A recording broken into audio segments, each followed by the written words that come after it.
Hello friends, தற்போதைய இந்திய அணியில் பார்த்தீங்க அப்படின்னா பயிற்சியாளரான கௌதம் கம்பீர் வந்து அவருடைய போக்கில் பார்த்தீங்கன்னா இஷ்டத்துக்கு வந்து முடிவு எடுத்துகிட்டு இருக்காரு.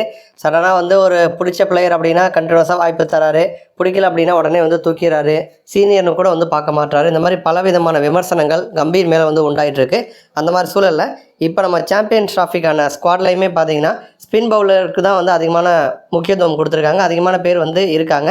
அதுலேயும் வந்து ஒரு சீனியர் வீரரை வந்து கம்பீர் தொடர்ந்து வந்து ஓரங்கட்டுறாரு அப்படிங்கிற மாதிரி அவருடைய பரிதாப நிலைமை நினச்சி ரசிகர்கள் பலரும் பார்த்தீங்கன்னா ஆதங்கப்பட்டு இருக்காங்க.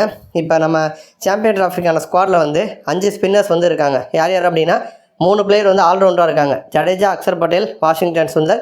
2 பிளேயர் பார்த்தீங்கன்னா நமக்கு வந்து முழு நேர ஸ்பின்னராக வந்திருக்காங்க, வருண் சக்கரவர்த்தி மற்றும் குல்தீப் யாதவ். இப்போ இதை வந்து பலரும் வந்து என்ன விமர்சனத்தை முன் வைக்கிறாங்கன்னா, நீங்கள் வந்து எப்படி பார்த்தாலுமே 3 பிளேயர் ஸ்பின்னர் வந்து யூஸ் பண்ணலாம், அப்படி இல்லைனா அதிகபட்சம் 4 பிளேயர் வந்து யூஸ் பண்ணலாம். 5ஆவதாக ஒரு ஆள் வந்து எதுக்கு?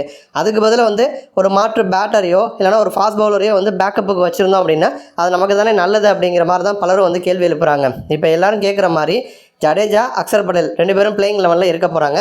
அதேமாதிரி குல்தீப் யாதவ் பிளேயிங் லெவலில் வந்து இருக்க போகிறாரு. இன்னும் ஒருத்தருக்கு வாய்ப்பு கொடுக்க போகிறாங்க. அது மேபி வாஷியா வந்து இருக்கலாம், அப்படி இல்லைனா வருண் சக்கரவர்த்தியாக இருக்கலாம். அப்போ 2 தமிழக வீரர்களில் யாரோ ஒருத்தருக்கு தான் வாய்ப்பு கிடைக்க போகுது. அப்படி இருக்கிறப்ப ஏன் வந்து இன்னொருத்தர் தேவையில்லாமல் பெஞ்சில் உட்கார வைக்கிறீங்க? அதுக்கு பேக்கப்புக்கு வேறு இன்னொரு வேகப்பந்து வீசக்கூடிய ஆல்ரவுண்டரையோ இல்லை வந்து ஜெய்ஸ்வால் மாதிரி ஒரு ஓப்பனிங் பேக்கப்பையோ இல்லை சிராஜ் மாதிரி வந்து ஒரு ஃபாஸ்ட் பவுலரையோ வந்து மெயின் ஸ்குவாடில் வந்து கொண்டு வந்திருக்கலாம். ஆனால் அந்த மாதிரி வந்து இந்திய அணி வந்து பண்ணலை அப்படின்னு சொல்லிட்டு கம்பீரை வந்து பலரும் பார்த்தீங்கன்னா விமர்சனம் வந்து பண்ணுறாங்க. இப்போ வந்து ஷமியை வந்து கம்பீர் வந்து ஓரங்கட்டார் அப்படின்னு வந்து சொல்லப்படுது.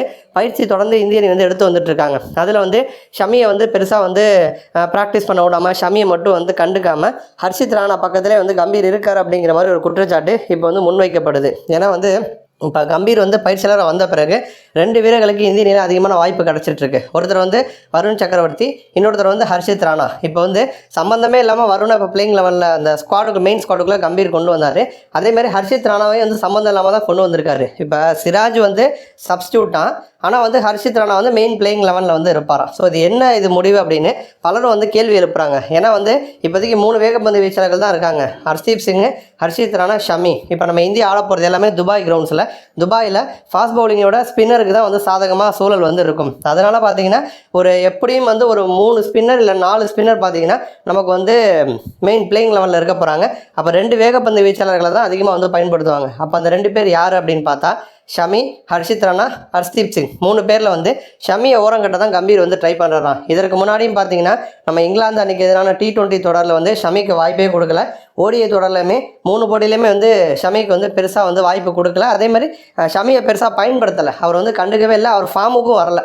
இப்போ ஒரு பிளேயர் வந்து ஃபார்ம் அவுட்டில் இருக்கார், ரெஸ்ட்டில் இருந்துட்டு வராரு அப்படின்னா அதிகமான வாய்ப்புகளை கொடுத்து அவரை ஃபார்முக்கு கொண்டு வரணும். ஆனால் கம்பீர் அதை பண்ணலை. இப்போ இந்திய வீரர்கள் ப்ராக்டிஸ் பண்ணும்பொழுது கூட பார்த்தீங்கன்னா ஷமியை வந்து கண்டுக்காமல் ஹர்ஷித் ராணா பக்கத்திலே பார்த்தீங்கன்னா கம்பீர் வந்து நிற்கிறார். தொடர்ந்து வந்து ஹர்ஷித் ராணாவுக்கு தான் வந்து சப்போர்ட் பண்ணுறாரு அப்படின்னு வந்து சொல்லப்படுது. நன்றி.